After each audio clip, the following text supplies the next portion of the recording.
Hello दोस्तों, welcome to विज्ञान पाठशाला। विज्ञान पाठशाला में आपका स्वागत है। और बच्चों कैसे हो? आशा करता हूँ अच्छे होंगे। बच्चों आपकी विद्या ज्ञान की जो तैयारी है वो तो अच्छी तरीके से चल रही होगी। और आपने क्या है जो अपना फॉर्म है वो अच्छे से क्या है भरकर यानी कि फिल करके क्या है अपने यहाँ पे नज़दीकी क्या है जहाँ पे भी क्या है ब्लॉक में जमा किए जा रहे हैं वहाँ पे क्या है तुमने जमा कर दिए होंगे। और फिर भी क्या है कोई प्रॉब्लम आ रही हो तो आप बता सकते हैं। आगे का प्रोसेस क्या रहेगा विद्या ज्ञान का वो हमसे क्या है कि यदि आपको कोई प्रॉब्लम आ रही हो तो क्या है कमेंट बॉक्स में कमेंट करके पूछ सकते हैं। और इसमें और भी जो भी क्या है रहने वाली है प्रक्रिया वो हम क्या है वीडियो को लास्ट में बताएंगे। आप वीडियो पूरी देखना, ठीक है ना। तो देखो आज हम क्या है मैथ का सेशन लेकर आए हैं। मैथ के क्वेश्चन क्या है बहुत ही इंपॉर्टेंट क्वेश्चन लेकर आए हैं मैथ के। तो देखो हमारा जो प्रैक्टिस सेशन है मैथ का चल रहा है और धीरे धीरे क्या है सभी सब्जेक्टों का हम क्या है प्रैक्टिस धीरे धीरे क्या है बढ़ाते हुए चलेंगे। तो देखो सबसे पहले हमारे लिए क्या दे रखा है, ये दे रखा है राजू, शशि और महेश का औसत वेतन 800 रुपये है तथा शशि, प्रमोद और महेश का औसत वेतन 900 रुपये है। यदि प्रमोद का वेतन 900 रुपये हो तो राजू का वेतन कितना होगा। तो देखो ये क्या है एवरेज यानी कि क्या है औसत का क्वेश्चन रहेगा। तो देखो किस तरीके से इसे सॉल्व करना है। सबसे पहले बोल रहा है हम क्या है शॉर्ट में लिखते हुए चलेंगे। इनके लिए राजू के लिए हमने लिख लिया आर यानी कि आर राजू का, प्लस क्या है शशि एस लिख लिया, प्लस क्या है महेश एम लिख लिया। इनका जो बच्चों औसत वेतन है वो कितना है 800 रुपये है, ठीक है। अब हम क्या है हमेशा ध्यान रखना औसत में यदि हम क्या है जितने भी नंबर हैं जितने भी व्यक्ति हैं उनसे गुणा कर दें तो हमारा योग बन जाता है। तो अभी व्यक्ति कितने हैं, ये 3 हैं। 3 से इसमें गुणा कर दीजिए तो आपका क्या है योग बन जाएगा 2400 रुपये। कितना बन जाएगा 2400, हमारा क्या है ये योग बन गया, ठीक है। अब अगली कंडीशन में क्या कह रहा है शशि है, प्लस क्या है अगला है प्रमोद है, ठीक है ना, ये हमारा प्रमोद हो गया। और फिर क्या है महेश, प्लस क्या है महेश, ठीक है। इनका जो औसत वेतन है वो 900 रुपये है।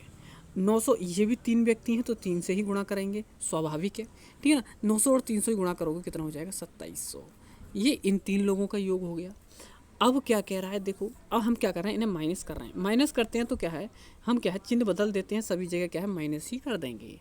तो देखो एस से यानी एस कट गया यानी कि क्या है ये शशि से शशि कट गई, ठीक है ना। और एम से ये एम कट गया, क्या बचा यहाँ आर बचा और माइनस यहाँ पे पी बचा, ठीक है ना। बराबर 2700 में से 2400 माइनस करोगे तो माइनस के 300 बचने वाले हैं, ठीक है। पी की वैल्यू यानी कि प्रमोद की वैल्यू कितनी दे रखी 900 दे रखी है, लगा दीजिए यहाँ पे।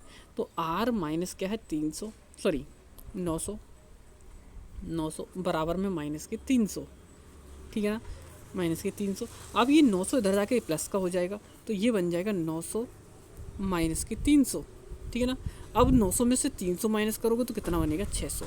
तो इनमें ये पता चला लास्ट में आके कि जो रो आर का मतलब राजू का जो वेतन है वो कितना है 600 रुपये हो जाएगा, ठीक है ना। कितना रहेगा 600 रुपये हो जाएगा। बस आशा करता हूँ अच्छे से समझ में आया होगा। यदि अच्छे से समझ में आया तो क्या है लाइक करते हुए चलें, ठीक है ना। और यदि आप न्यू है तो चैनल को सब्सक्राइब कर लें। यहाँ पे क्या है आपको बिल्कुल क्या है अच्छे से तैयारी कराई जाएगी विद्या ज्ञान स्कूल की 2024 के लिए, ठीक है। अगला क्वेश्चन देख लेते हैं। हाँ जी, दूसरे नंबर क्वेश्चन बोल रहा है एक मजदूर की 5 दिन की मजदूरी 165 है, उसकी 25 दिन की मजदूरी क्या होगी। तो देख लीजिए इसे क्या है एक एक नियम से भी बोलते हैं, ठीक है। तो ये देखो 5 दिन की जो मजदूरी है बच्चों वो कितनी दे रखी है 165 रुपये दे रखी है। तो हम क्या है एक दिन की मजदूरी निकाल ले रहे हैं। तो एक दिन की बच्चों मजदूरी कितनी हो जाएगी, दिन को डी लिख दे रहे हैं हम, डी मानी दिन, ठीक है ना। 165 और बटे में कितना आ जाएगा 5, ये एक दिन की मजदूरी आ गई। वो पूछ रहा है उसे 25 दिन की मजदूरी कितनी होगी। तो गुणा कर दोगे 25 से तो ये क्या है 25 दिन की मजदूरी निकल आएगी। एक दिन की क्या है जो भी कीमत है या मजदूरी है जो भी निकलने के बाद क्या है जितने की पूछता है उतने से हम क्या कर देते हैं गुणा कर देते हैं और हमारा क्या है राइट आंसर वहाँ पे जाके बनता है, ठीक है ना। तो ये चीज़ ध्यान रखना है आपको। अब देखते हैं, हाँ जी, तो देखिए अब सॉल्व कर लीजिए इसके लिए। 5 से इसे डिवाइड करोगे तो 5 पंजे कितना हो जाएगा 25, ठीक है। 5 से इस 165 की गुणा कर लीजिए तो 5 पंजे 25, 5 छंग 30 और 2 32 हासिल 3, 5 एकम 5 और 3 8। ये बनेगा आपका 825 रुपये।